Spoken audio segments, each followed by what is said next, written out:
Alexis Eunice once again alongside Stuart Robson, and a stunning, much-needed win for Nigeria over Iceland. And Stuart, I'm right to say it was stunning because those goals from Musa were absolutely amazing. What were your biggest takeaways from the game?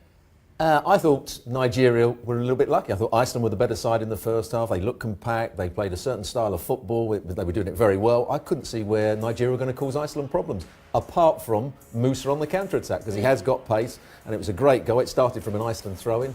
They counter-attacked, and what a good finish, the first one. And the second one, it's just pure pace, and then the composure at the end of it. Well, after Nigeria suffered the loss in their first match, we spoke a little bit with Shaka, and he said it is a young team still trying to find their identity and come into themselves. Do you think you saw a bit more steps in the right direction after this game for Nigeria? Well, Roy changed the tactics. He went with a back three. He added an extra player in midfield.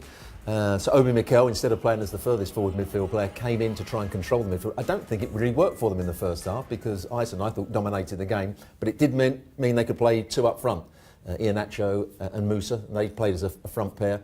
And it worked in the second half, and they played much better in the second half, particularly on the counter-attack.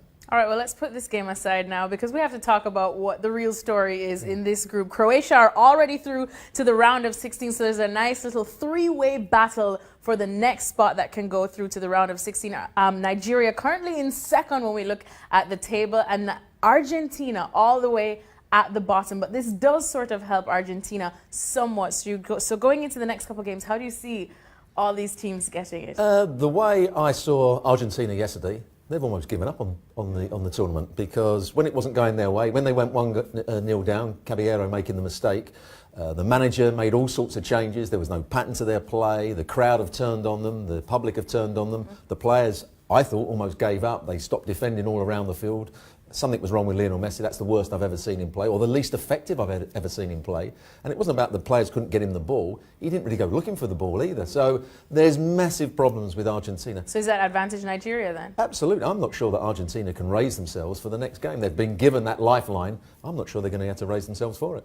All right. Well, I guess that same cloud hovers over Argentina, and Stuart's not seeing any way out of it for the Albiceleste. But for today, Nigeria definitely the happier team as they find themselves in second spot in that group. Make sure to continue tracking everything from the World Cup right here at ESPN FC, and don't forget to catch our show later on ESPN+.